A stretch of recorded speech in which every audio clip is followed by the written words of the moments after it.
My ex accused me of being a father for 15 years and ruined my life, but when I discovered she did the same to 2 other men, I exposed her fraud and helped her daughter find her real dad. I'm 34 years old.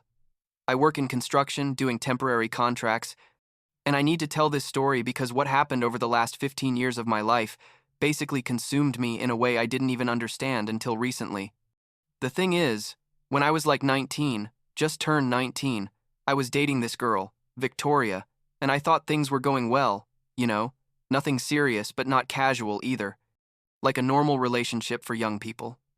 She was my age, worked at a clothing store in the mall, and we saw each other often, went out on weekends, stuff like that.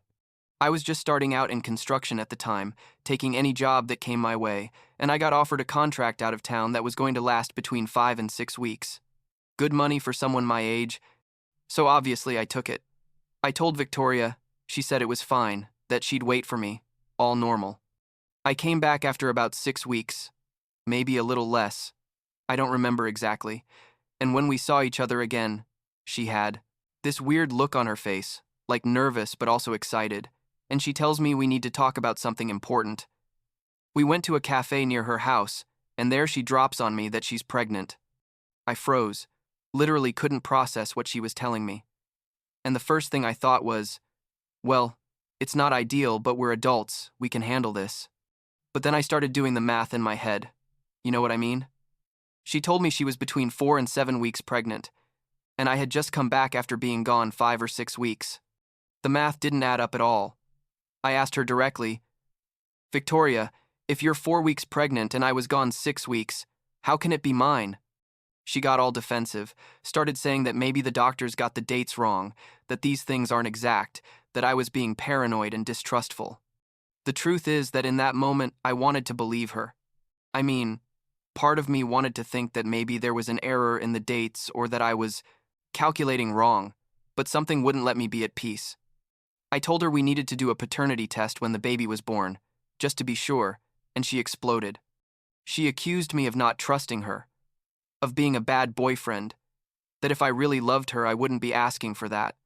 Basically made me feel like the worst person in the world for even suggesting it.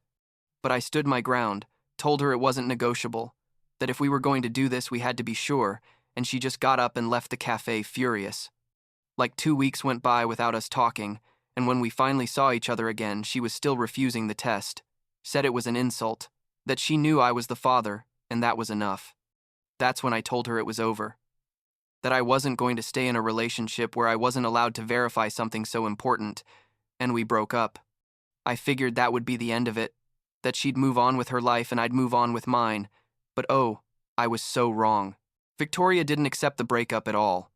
She started calling me constantly, sending me messages, saying I was making a mistake, that it was my son, that I had to take responsibility. I blocked her number, but she'd get other phones, send me messages from social media accounts she created just to contact me, and then she started showing up at places where I was. If I went to the supermarket, there she was. If I met friends at a bar, she'd show up like nothing. It was exhausting, and I didn't know what to do because technically she wasn't threatening me or anything illegal. It was just super uncomfortable and disturbing. When the baby was born, Maya she was named, Victoria sent me photos and everything, saying, look at your daughter, look at what you're missing. And I responded one last time telling her that if she wanted my participation in that girl's life, we needed to do the paternity test first, and she blocked me. I thought, well, maybe now it's really over. Later it started again. She'd show up at my job with the baby, tell my coworkers that I was the father and had abandoned them, create all this drama in front of people who didn't even know the situation well. My bosses started looking at me weird. Some coworkers asked me if it was true that I had a daughter and wasn't supporting her, and I had to explain the whole story over and over. It was horrible, honestly, because no matter how much I explained, I always came off as the bad guy, like the irresponsible guy who abandons his family. 2 years into this, Maya was like 2 years old at that point. I had to get a restraining order because Victoria wouldn't stop. She'd go to my apartment, my job, my mom's house, wherever she thought she could find me. The restraining order helped a little, but I had to renew it every 2 years, which meant going to court, telling the whole story again. showing evidence that she was still harassing me. And she kept violating it from time to time, showing up at places where I was, always with Maya, saying she just wanted me to meet my daughter. Every time that happened, I'd call the police. They'd give her a warning, but it never went further because she'd say it was a chance encounter or that she didn't know I'd be there. This went on literally for years. I'd renew the order. She'd violate it. I'd report it. She'd get away with it. Meanwhile, she kept telling Maya that I was her dad but didn't want to see her, which killed me because that girl wasn't to blame for any of this, you know? Sometimes I'd see her when Victoria showed up unexpectedly, and Maya would look at me with these confused eyes, like trying to understand why her dad didn't want her. And I couldn't do anything, because Victoria wouldn't let me get close without making a scene. It was an impossible situation where I was the villain without having done anything wrong, just for asking for something reasonable like a paternity test. When Maya was like 8 years old, maybe 9, I was at a bar with friends. Nothing special, just having some beers on a Friday night, and one of my best friends, Jake, was there. We were talking about life, work, and I mentioned something about Victoria and all the drama she'd been causing me for years. And Jake got quiet for a moment and then tells me, "Ethan, I need to tell you something." Turns out Jake knew another guy, Brian, who had dated Victoria before me, like she was 17 or 18 years old. And Brian had told him exactly the same story. Victoria told him she was pregnant. He asked for a paternity test. She refused. He broke up with her, and then Victoria harassed him for years, saying Maya was his daughter. I froze. I asked Jake if he was sure, if it was the same Victoria, the same girl, and he said yes, that Brian had shown him photos and everything. I couldn't believe it. I mean, I could because I already knew Victoria was capable of lying, but I couldn't imagine she was doing this with multiple people. Jake connected me with Brian, and when we talked, it was surreal. We were literally living the same nightmare. Brian told me he had also gotten restraining orders, that Victoria showed up at his work, that she'd ruined relationships with other women because she'd show up saying he was an irresponsible father. And then Brian told me he knew another guy, Colin, who had also gone through the same thing. Colin had been so naive that he'd even given Victoria money for years, thinking maybe he was the father, and she accepted it happily, without ever offering to do a test to confirm. When the three of us got together and compared stories, it was chilling. The tactics were identical. The excuses for not doing the test were the same. Even the phrases she used were copied. Victoria had a complete script to manipulate men and make them feel guilty. We decided we had to do something. We couldn't keep going like this. Brian knew a lawyer because he'd tried to resolve this legally years ago, but hadn't gotten anywhere, and we asked for his help. The lawyer told us that if we all went to court together with evidence that Victoria had done this with multiple men, we could request that a judge order a mandatory paternity test. We collected everything: messages, photos, police reports of restraining order violations, testimonies from people who had seen Victoria harass us. It took us like 6 months to prepare everything properly, and finally we went to court. Victoria showed up, obviously with her lawyer too, and when the judge started reading the case, she went pale. I think she never expected us to organize, to talk to each other, to discover her pattern.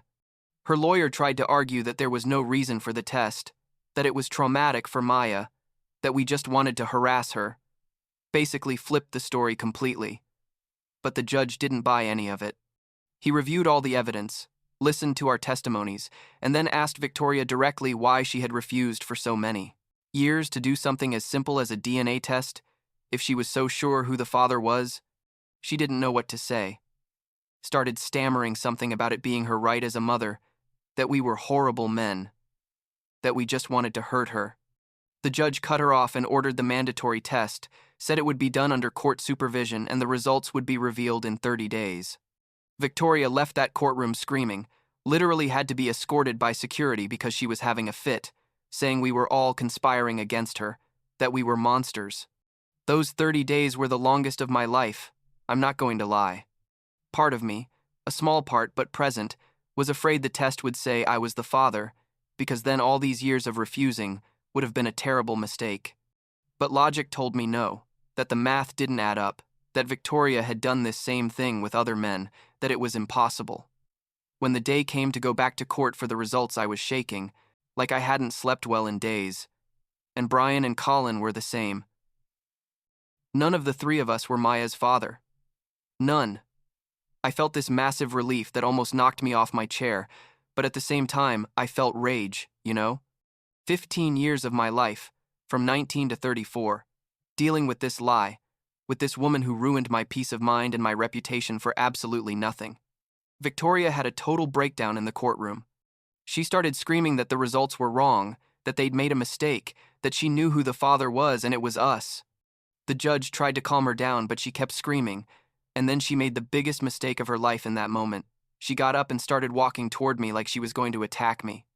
The court officers grabbed her before she got there, but technically, she'd just violated the restraining order in front of the judge, and he didn't hesitate to arrest her right there. But they took her away in handcuffs while she kept screaming, and I just sat there processing everything. The judge told us we were free from any legal obligation to Maya, that the restraining orders would be permanent now, and that Victoria would face charges for the violations and for perjury for lying on legal documents for years. Like a week later, I got a call from an older woman, Maya's grandmother. Well, great-grandmother, technically. Her name was Evelyn. She told me she had taken full custody of Maya after they arrested Victoria, that the girl was confused and scared, and that Evelyn wanted to apologize on behalf of her family for everything that had happened.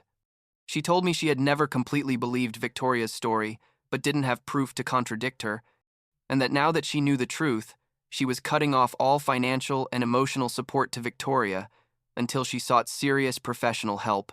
Evelyn sounded tired, broken, and I told her she had nothing to apologize for, that she hadn't done anything wrong. I asked her how Maya was, and Evelyn sighed and said the girl was in therapy, trying to understand why her mom had lied to her during her whole life about who her dad was. Like 2 months later, a letter arrived at my house, handwritten in a child's handwriting, and it was from Maya. It said something like, "Hi, Ethan.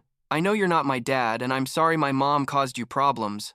I'm confused about many things in my life now, but my great-grandmother Evelyn helps me a lot. I just wanted to tell you it wasn't your fault, and I understand why you didn't want to be around me when you didn't know if you were my dad or not." The letter destroyed me.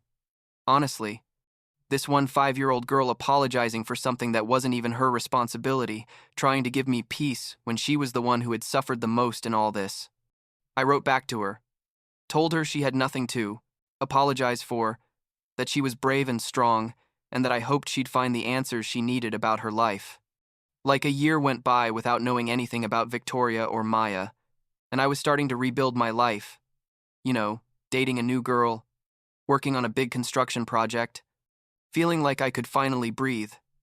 And then I got another message from Maya. Now she was like 16, almost 17, and she asked me if I could help her find her real father. She said she'd been looking for clues with Evelyn, but they didn't know where to start, and she thought maybe I knew other men Victoria had been seeing at that time. I told her I honestly didn't know much about Victoria's life before me, but I could ask around, and I talked to Brian and Colin to see if they had information. Brian remembered that Victoria had mentioned a guy she was dating when she was 18, a little before being with me, someone named Samuel who worked at a mechanic shop. It was little information, but it was something. Maya and I started investigating. Like amateur detectives, searching on social media, asking at places where Victoria used to hang out. We found an old photo on a friend of Victoria's profile, a group photo where there was a guy who matched the description Brian had given. Maya recognized something in the guy's face, said she saw her own features in him, and we got his full name through comments on the photo. Samuel still lived in the city, worked at the same mechanic shop after all these years. Maya wanted to contact him but was afraid it would be another dead end, another man Victoria had used in her sick game. I told her I understood her fear, but she deserved to know the truth.